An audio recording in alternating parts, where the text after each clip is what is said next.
your trembling little morals held tight. You bruised me once, I'll grant you that sin, but scars are just doors where the lessons get in. Welcome back, everyone. Today, we are breaking down a massive, high-stakes, three-act thriller of a recap. We're looking at all the wild events from Session 18, Blood on the Dance Card Part 2. Honestly, if you thought the social politics of Baldur's Gate were dangerous, just wait until you see what happens when the masks come off and the fireballs literally start flying. So let's dive right in. So I want you to start by asking yourself a truly chilling question. What exactly do you do when a dead woman just shows up to a high society ball? Because this is the horrifying scenario our party faced as they stood on the polished floors of the opulent Silver Shield estate, completely surrounded by the absolute elite of Baldur's Gate. Okay, let's set the stage with Act 1, A Deadly Masquerade. The tension at the Silver Shield ball was just off the charts. So the party's playing discreet security, right? The music's playing, the wine's flowing, and then the dead Alia Dernbald is just casually walking the ballroom. The party watches as this woman, radiant and charming, works her way right into the good graces of Duke Rakath Glutterbeard.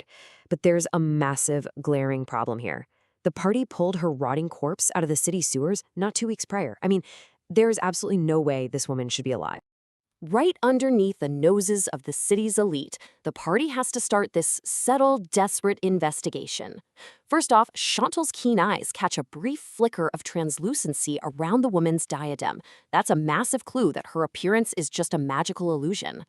Realizing the immediate danger, Shane smoothly passes a warning note to the drunken Duke on a drink coaster that simply reads, "Beware of doppelgangers." And the imposter's ultimate target? She's literally flirting to get access to the heavily guarded counting house vaults. Let's look at this timeline because it brilliantly illustrates how quickly a delicate social maneuver can just nosedive into absolute lethal chaos. Minute 1. Duke Rothkoth squints and reads Shane's note. Minute 2. The drunken dwarf completely fails to play it cool. He storms across the floor and loudly accuses her of being an imposter. Minute 3. In his fury, the Duke physically shoves her. And by minute 4, the imposter vanishes, reappears across the room, and a massive fireball just explodes. Which brings us crashing right into Act 2, the Ballroom Inferno. Utter chaos and a wild pursuit. Yeah, this stealth mission is entirely over at this point. 2 patriarchs are dead, and the imposter just lets her disguise melt away. Standing in the wreckage is a face the party knows with grim familiarity. It's Maelra Sandru, a totally ruthless and ambitious red wizard of Thay. She actually sneers at Valessa before teleporting and violently smashing right through the estate's glass window out onto the roof. But wait, before we follow them onto the roof, we have to appreciate this perfectly timed bit of dark humor.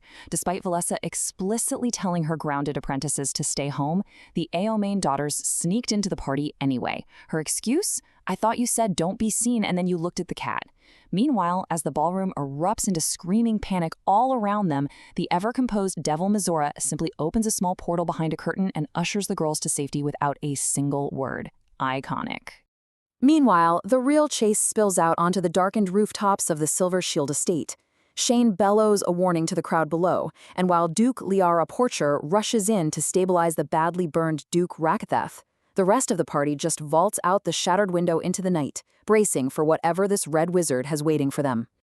Now, the tactical breakdown of this fight is just fascinating. On one side, you've got Maelra's devastating arsenal, right? She's throwing out invisibility, cones of cold, fireballs, plus a whole retinue of undead warriors led by a terrifying revenant assassin.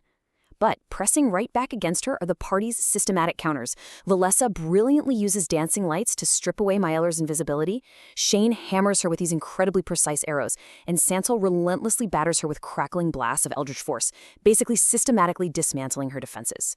Beaten down and totally cornered by the party's relentless assault, Maelra finally just raises her hands in surrender. And the crucial point here is what happens next. The very moment she yields, her fearsome undead soldiers just go limp. They drop like the horrific puppets they are. Duke Portier arrives on the roof moments later, officially placing the Red Wizard under arrest. The dust settles, and we move into Act 3, the Thayan interrogation, uncovering the shadow plot. The adrenaline of that rooftop chase fades into a cold, highly methodical rhythm inside the city watchtower. Maelgra is heavily bound in anti-magic shackles, completely cut off from the arcane. Sitting nearby is this mechanical Modron summoned by Santal, taking absolutely perfect stenography notes despite its constantly shaking joints. And then Valessa steps in and casts a subtle, powerful suggestion spell, magically compelling the Red Wizard into complete, very uncomfortable honesty. Okay, get ready, because here is the massive lore drop of this explainer. Maelra reveals she was actually sent to Baldur's Gate by the terrifying Lich Lord Sas-Tam himself. Her mission? To retrieve an artifact called the Calamus Pactum. It's that infernal quill currently sitting down in the counting house. Why? Because it's the key component in a ritual called the Lawful Draw. Combined with a divinely sanctioned witness and a divided contract, this ritual is designed to free Sas-Tam from a binding infernal obligation. Suddenly, it's like a giant puzzle coming together. Everything the party has uncovered connects back to this one grand, terrifying design. The extent of her crimes is honestly chilling to hear. Under the spell's influence, she casually confesses to at least 9 murders across the city. She details exactly how she killed the real Aelia Durnbold and her husband for the sole purpose of stealing her identity and getting close to the Duke. And just before the spell fades, she delivers a grim warning. Sas-Tam is not going to stop. He will simply send more capable, more dangerous agents to finish the job. As the interrogation wraps up, we get this incredibly quiet, serious moment. Maelra expresses that she would honestly rather die than face whatever public execution the city has planned for. And as the party is filing out, Shane, quietly, without any of the others noticing, sets a single arrow on the floor of her cell. It's such a morally complex act of mercy. He literally leaves her a way out. She looks at the arrow, looks up at him, and just gives him the most bittersweet smile. So, what comes next? Preparing for the future. The truth is out, the Red Wizard is locked away, and the board has completely changed. Here is the party's immediate roadmap. Step 1. They relay everything they've learned to Duke Portier, officially putting the city's defense council on high alert against the Thyans. Step 2. Despite this looming threat, they still have an invitation to a riverboat casino in 3 days, giving them a brief moment to just breathe and regroup. And Step 3. They need to travel to Waterdeep to respectfully return the Durnbold diadem to the deceased woman's family. You can see how they are constantly balancing the defense of the entire city with their ongoing personal adventures. Which leaves us with one final, very provocative thought. With Maelra captured and her mission a complete failure, how long until Sas-Tam's next, far more dangerous agents arrive at Baldur's Gate? The Lich Lord knows exactly where the quill is now. The clock is officially ticking. Thank you so much for joining me to unpack this incredible session in today's Explainer. Keep this looming threat in the back of your minds, and I will see you next time as we continue to break down these amazing adventures.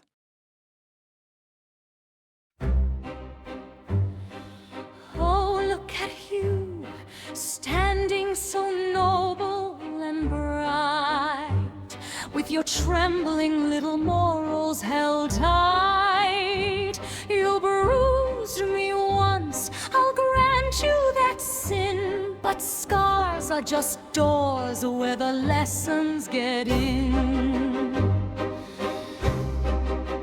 I was ash, I was smoke, I was almost undone. But darlings, the clever don't die when they run.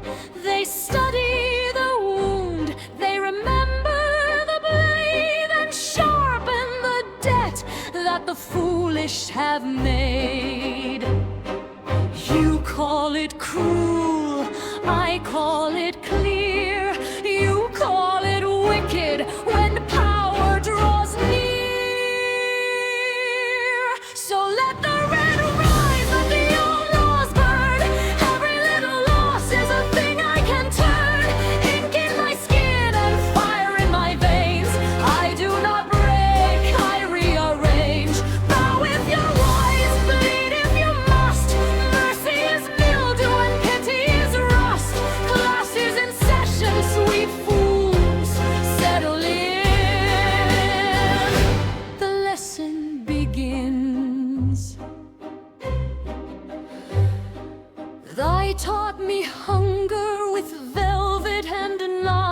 knows how crowns are made out of lesser lives. Gold is a trinket and gods are a crutch, but magic, my love's magic, does not ask much. Only your sleep, your name, your breath, your soft little fear of a meaningful death. Give me a secret, a relic, a spark. I'll build me a sunrise from pieces of dark. You cling to hope, how quaint, how dear. I'll carve it hollow and keep it near. So let the red rise, let the old laws burn. Every little loss is a thing I can turn. Ink in my skin and fire in my veins. I do not break, I rearrange. Bow if you're wise, bleed if you must. Mercy is mildew and pity is rust. Class is in session, sweet fools, settle in. The lesson begins. Did you think I came back for revenge? No, no, no, no, no. Revenge is so small. I came back improved. I came back inevitable. I came back to show you what your victory cost me and what it bought. Let the red light, let the city learn. Let every locked door know how beautifully I burn. Spell on my tongue and the world on a string. I was not born to beg, I was made to bring kings to their knees and saints to dust. Turn love into leverage and faith into rust. Smile for me, heroes, breathe deep, take it in. Your lesson begins. And when you kneel, do try not to cry. It ruins the ink when the signature's dry.